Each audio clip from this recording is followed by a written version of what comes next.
Hey everybody, I'm out here on a boardwalk, enjoying a walk today.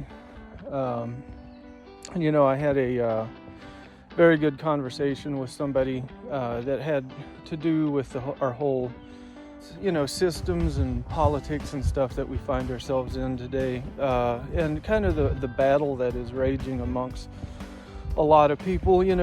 There's a large political mentality, I guess you could say, of people who are out there kind of fighting each other. There's people who really believe in capitalism, others believe in socialism, and there's democracy, there's communism, and then obviously there's democratic republics that we would say we are as, Americans in the United States and everything. Did not see that deer standing right next to me. There we go. There were two of them. And one was right beside me, and I didn't even know it. I mean, I think they're probably pretty used to people, obviously.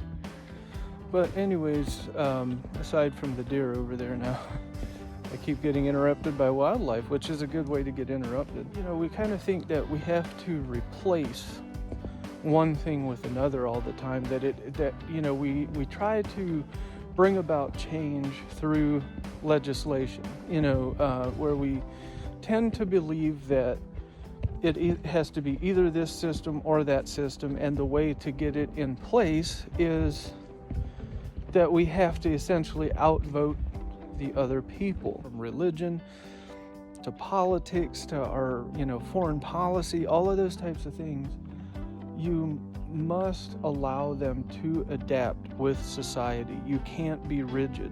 So let's say you have a vision for a better way of living, and let's say it's not capitalism, it's not socialism, it's not democracy, it's not communism, or any one of those things. Rather than being militant about it and thinking that you have to beat the other people out and establish your way of doing things, we need to allow our policies to be fluid, to adapt with society. And if that is where society goes, we need to allow them to progress into that way of doing things, rather than sitting here being dualistic and militant and causing essentially strife with one another. We need to allow them to adapt and move along with society.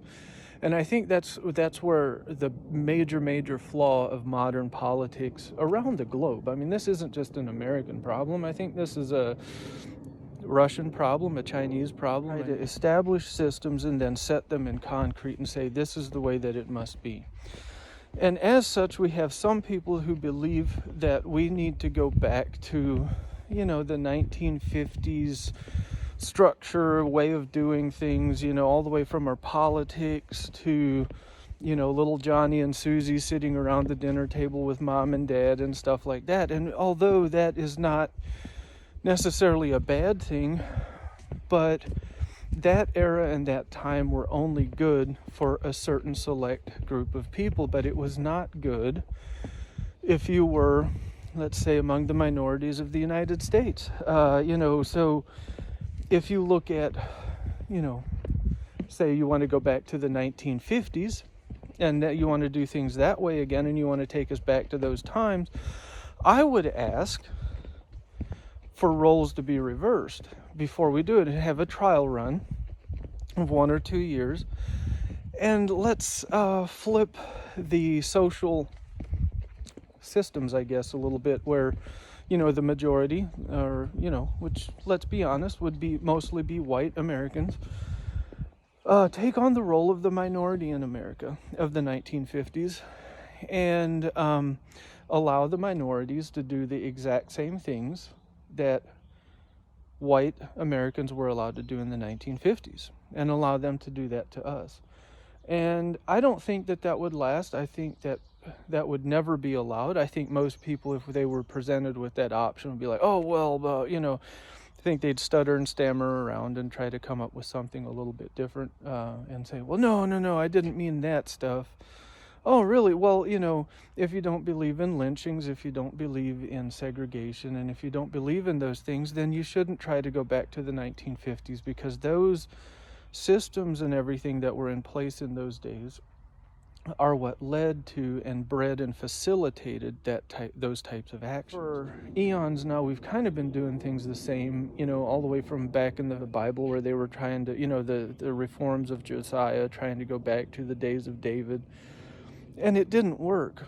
It didn't work, because if you're trying to reinstate those policies and ways of doing things, then you're going to have to take society with you. And the only way that you're ever going to win doing that is, well, you're never going to win, but you're going to have to do it forcefully, probably violently, and you're going to have to do it through an assertive, do it this way or else type of thing. That way of dealing with stuff just has to go by the wayside, really. I really, really believe that in order for governments and politics and policies and things like that to survive, they actually have to stop trying to prop themselves up. They have to allow themselves to be fluid.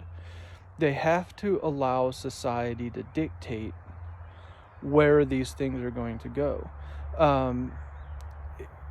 I believe that if humanity, government, society of various forms would get that whole mentality out of their mind of having to fight one side versus the other, the right side of the aisle versus the left, if we could get that out of our mind and literally just allow things to move the way that they need to for society, or the way that it wants to, the way that it naturally is going to try to flow, then I think things would go so much better. I'm not even sitting here trying to say that I have the answers on exactly how to implement that, or what that would all look like, but I believe that way of doing things is possible. Rivers change their course all the time, but most of the time it doesn't go so well if you try to put a dam in the river and try to redirect it, the way that you want it to go, because then it's kind of contrary to nature. Nature has a way of kind of finding its own path. Like the canals that we used to build back in the day, like the Erie Canal, and they would dredge these channels essentially alongside rivers and whatever to float their boats along to transport goods.